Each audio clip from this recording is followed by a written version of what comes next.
Olá, lindezas! E nesta videoaula vamos continuar a falar sobre a NGB. Se você ainda não viu a parte 1 e a parte 2 dessa abordagem, sugiro que você corra lá, dê uma olhadinha naqueles vídeos curtinhos também e volte aqui para darmos continuidade ao assunto.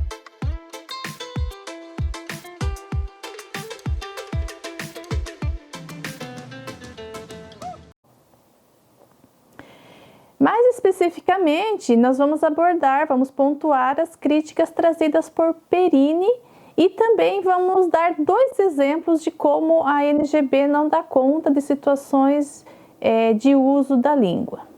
Bom, para Perini, o grande problema da adoção da NGB e de uniformizações oficiais em geral não é a sua inadequação enquanto descrição da estrutura da língua, mas diz respeito à sua aceitação passiva como doutrina oficial acima de questionamentos e reformulações. Bom, o linguista defende que a NGB precisa ser abandonada na descrição do português brasileiro.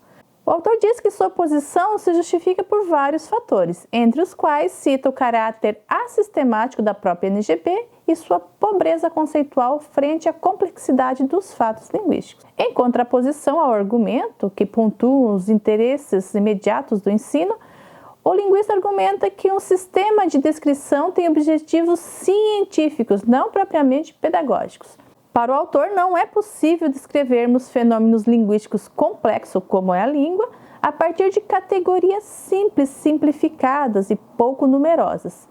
Diz o autor, se a complexidade dos fatos dificulta o ensino, esse é evidentemente um problema a ser enfrentado, mas não ao custo de falsificar a natureza do fenômeno estudado.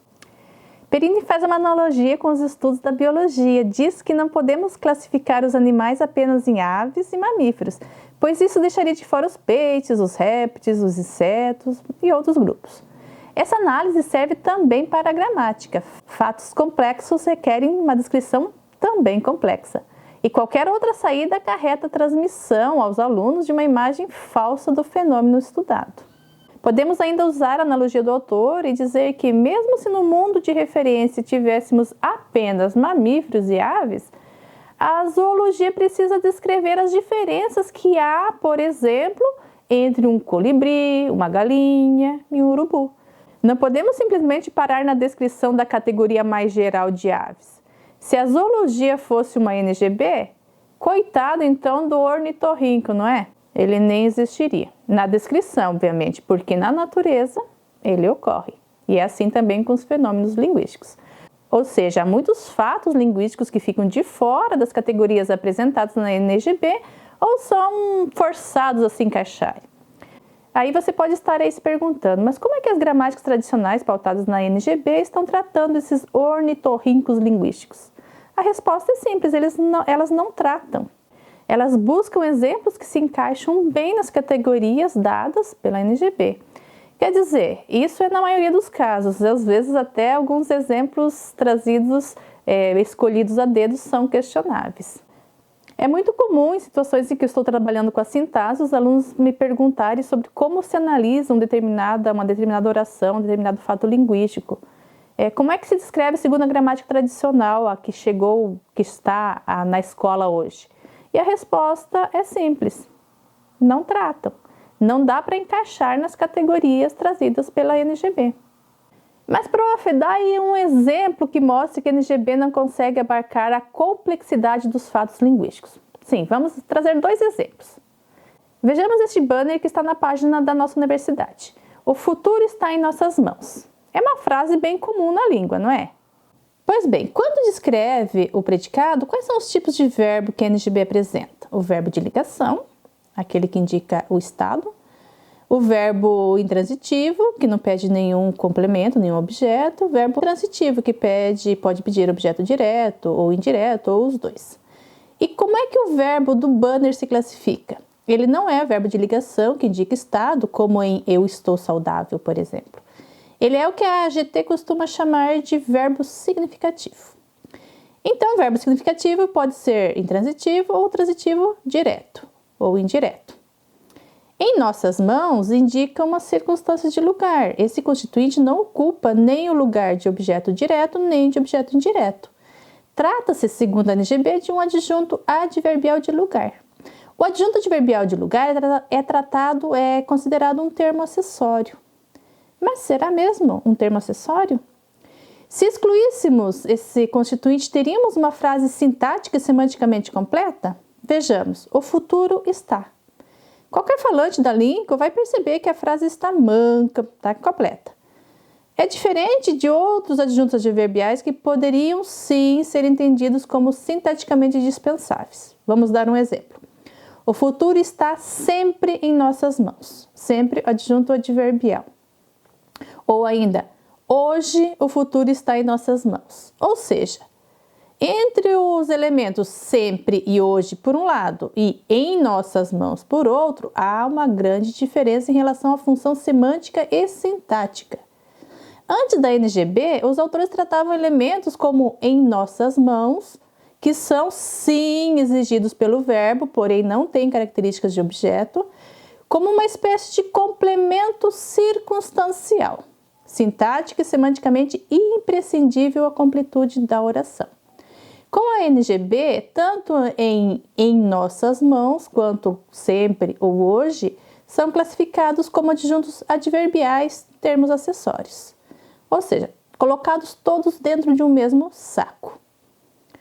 Vamos ver um outro exemplo. Vamos pegar um exemplo de predicado verbo nominal.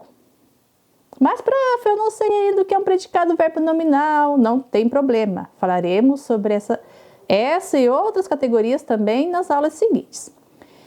Inclusive, depois nós vamos retomar essa análise que estamos fazendo aqui nas aulas seguintes e vamos expandi-la. Mas vamos lá para o exemplo, então. Vejamos a frase. Os alunos chamam a sintaxe de lindeza, certo? Segundo a NGB, temos aí um sujeito como sujeito os alunos e como predicado chamam a sintaxe de lindeza. O verbo pede um objeto direto. Chamam o quê? A sintaxe. E de lindeza é um predicativo que vai qualificar esse objeto e não o sujeito, por isso a gente chama de predicativo do objeto. Vamos ver outro exemplo. O aluno devolveu a gramática rabiscada. Vamos imaginar que o aluno emprestou a gramática perfeitinha e a devolveu rabiscada. Que menino mau. Então, temos aqui, na verdade, a mesma descrição segundo a GT. Sujeito, os alunos, e no predicado, um verbo transitivo, a gramática, o objeto, e um predicativo, que recai sobre esse objeto também. Esse verbo também pede um objeto indireto, devolveu a quem? Mas esse objeto indireto não está explicitado na oração. Mas vamos nos concentrar no que está expresso. Pois bem, e qual é a diferença entre esses dois exemplos? No primeiro caso, o predicativo do objeto é imprescindível para que a frase fique completa. Não poderíamos dizer apenas os alunos chamam a sintaxe e ponto. Falta complementar a frase. Até poderíamos ter uma frase como a mãe chama as crianças, mas aí chamar teria uma outra acepção semântica, não é o mesmo sentido. Mas a gramática tradicional não chama ou não entende os constituintes como de lindeza como sendo um objeto. E, de fato, comporta-se de forma diferente de um objeto. E a NGB vai dizer, então, que também, neste caso, temos um predicativo do objeto. Já no segundo exemplo, é possível que a frase se construa sem esse predicativo. Vejamos, o aluno devolveu a gramática. Bem melhor, né? Sem estar rabiscada. O aluno devolveu a gramática e ponto. Claro que eu não estou falando que a informação é a mesma, porém, sintática e semanticamente, temos aí uma oração possível sim. Já com o verbo chamar, o predicativo do objeto é uma exigência do verbo. Sem ele, a frase fica incompleta. Ou seja, há verbos que exigem o predicativo do objeto, como nomear, chamar e titular e outros, enquanto outros não trazem essa exigência, embora o predicativo possa existir em alguns casos, não em todos. Alguns autores chamam esses verbos de verbos transitivos predicativos, como vemos na gramática da linguista Mira Mateus e outros, que é de Portugal. Aliás, Mira Mateus, infelizmente, faleceu neste ano, mas deixou para nós um grande legado em relação à sua contribuição na descrição do português. Bom, essa nomenclatura transitivo-predicativo não aparece na NGB. Tanto chamar quanto devolver são considerados apenas verbos transitivos. ocupando a mesma categoria sem nenhuma subdivisão. É mais ou menos o que dissemos sobre considerar colibri e urubu dentro de uma mesma categoria quando tem traços distintivos bem marcantes. Então, será que eu me fiz clara nessa explicação? Espero que sim, e espero que esta aula tenha ajudado a ampliar seus horizontes.